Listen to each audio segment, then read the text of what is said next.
textbook of HSC, Unit 1, Education and Life. The title of the unit is Education and Life. Education অর্থ শিক্ষা and এবং life অর্থ জীবন, শিক্ষা ও জীবন।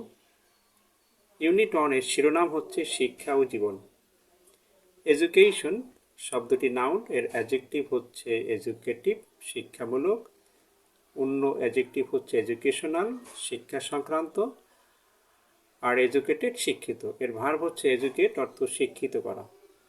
তো unit 1, the title of the unit is Education and Life, শিক্ষা ও জীবন। Lesson 1, the title of the lesson 1 is The Parrot's Tale, তোতার গল্প বা তোতা কাহিনী। টেইল অর্থ গল্প, স্টোরি অর্থ গল্প।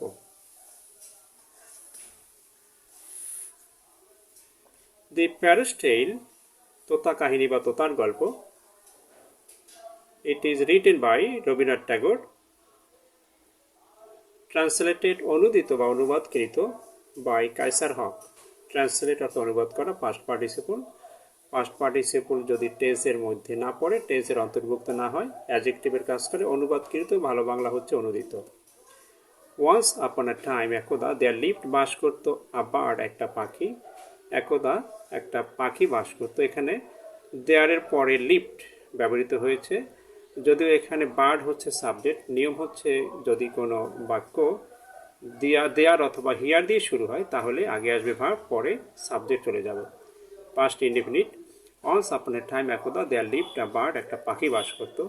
লিভ অর্থ বাস করা, ডুয়েল অর্থ বাস করা, রিসাইড অর্থ বাস করা, অ্যাবাইড ইন বা অ্যাট অর্থ বাস করা। ইট ওয়াজ, এটা ছিল বলতে পাখিটা ছিল আনলেটার্ড, নিরক্ষর বা অশিক্ষিত। রবীন্দ্রনাথ ঠাকুরের যে কবিতা তোতা কাহিনী, এইটার ইংরেজি ভাষণ আমরা পড়তেছি, কায়সার হকের অনুদিত। ইট সেং, এটা গান গাইতো, বাট কুডন্ট রিসাইট, কিন্তু আবৃত্তি করতে পারতো না বলতে পারতো না। A word of scripture, scripture তো শাস্ত্র বা ধর্মগ্রন্থ, শাস্ত্রের একটা শব্দ বলতে পারতো না।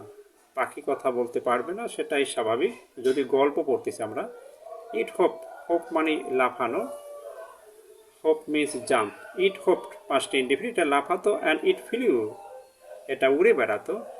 বাট ল্যাক অর্থ অভাব হওয়া, পাস্ট ইনডিফিনিট, ল্যাক অভাব হতো। অল সেন্স অফ ম্যানার্স, আচার আচরণের সকল বোধ বা ধারণার অভাব হয়েছিল। আর সেন্স অর্থ বোধ অথবা ধারণা। সেন্স যদি নাউন হয় তাহলে বোধ, ধারণা অথবা ইন্দ্রিয়। ভার্ব হলে সেন্স অর্থ উপলব্ধি করা অথবা টের পাওয়া। ম্যানার অর্থ কি? প্রকৃতি অথবা আচার আচরণ। আবার আমরা দেখি স্ট্যান্জাটা। ওয়ান্স আপন এ টাইম, একদা, দেয়ার লিভ বাস করতো আ বার্ড, একটা পাখি। ইট ওয়াজ আনলেটার্ড, এটা ছিল অশিক্ষিত অথবা নিরক্ষর। আনলেটার্ড মানে আনএজুকেটেড ও ইলিটারেট। ইট সেং, সিং এর পাস্ট ফর্ম, এটা গান গাইতো। বাট কুডন্ট রিসাইট, কিন্তু আবৃত্তি করতে পারতো না, বলতে পারতো না। ওয়ার্ড অফ স্ক্রিপচার, শাস্ত্রের একটা শব্দ বলতে পারতো না। ইট হোপ জাম্প, এটা লাফাতো। অ্যান্ড ইট ফিল, এটা উড়ে বেড়াতো। বাট ল্যাক অর্থ অভাব হওয়া, ল্যাক নাউন হয় একই সাথে, ভার্ব হয় এখানে পাস্ট ইনডিফিনিট। ল্যাক অভাব হয়েছিল। অল সেন্স অফ ম্যানার, আচার আচরণের সকল বোধের অভাব হয়েছিল। দ্য কিং সেইড, রাজা বলেছিল, সাচ আ বার্ড, এইরূপ একটা পাখি, ইজ অফ নো ইউজ, অর্থহীন অথবা অকেজ। অফ নো ইউজ ফ্রেজ, অর্থ হচ্ছে অকেজ অথবা অর্থহীন, অ্যাডজেক্টিভের কাজ করবে। সাচ অর্থ এইরূপ, আর সাসাস অর্থ কি? যেমন। আর সাস অ্যাডজেক্টিভ হিসেবে আসে, আর যদি সাসাস আমরা ব্যবহার করি, সাসাস অর্থ যেমন কনজাংশন হিসেবে ব্যবহৃত হয়। ইয়ের তথাপি, ইট ডেভোর্স, ডেভোর অর্থ গিলে খাওয়া, গিলে ফেলা। এটা গিলে খায় ফ্রুট ফল, ফ্রম দ্য ফরেস্ট, বন থেকে। ব্রিঙ্গিং ডাউন অর্থ হ্রাস করা বা কমানো, ব্রিঙ্গিং ডাউন কমিয়ে দিয়ে। দ্য প্রফিট, লাভকে কমিয়ে দিয়ে। অফ ফ্রুটিয়ারার্স, ফ্রুটিয়ার অর্থ হচ্ছে ফল ব্যবসায়ী, ফল ব্যবসায়ীদের লাভটাকে কমিয়ে দিয়ে। আইনজি করিয়ে অর্থ দেয় কমিয়ে দিয়ে। ইন দ্য রয়্যাল মার্কেট, রাজকীয় বাজারে। আইনজি মোট 9টা অর্থ দেয়, তাতে একটা আছে ইয়া যোগ হবে, করিয়া, যাইয়া, খাইয়ে জাতীয়। হি সামন্ড, হি বলতে রাজাকে বোঝাচ্ছে, রাজা ডেকে পাঠালেন। দ্য মিনিস্টার, মন্ত্রীকে। অ্যান্ড কমান্ডেড, এবং আদেশ করলেন। এডুকেট ইম্পারেটিভ সেন্টেন্স, এডুকেট অর্থ শিক্ষিত করা, এডুকেট শিক্ষিত করো। দ্য বার্ড পাখিটাকে শিক্ষিত করো, এডুকেটের অবজেক্ট হচ্ছে the bird, educate imperative sentence.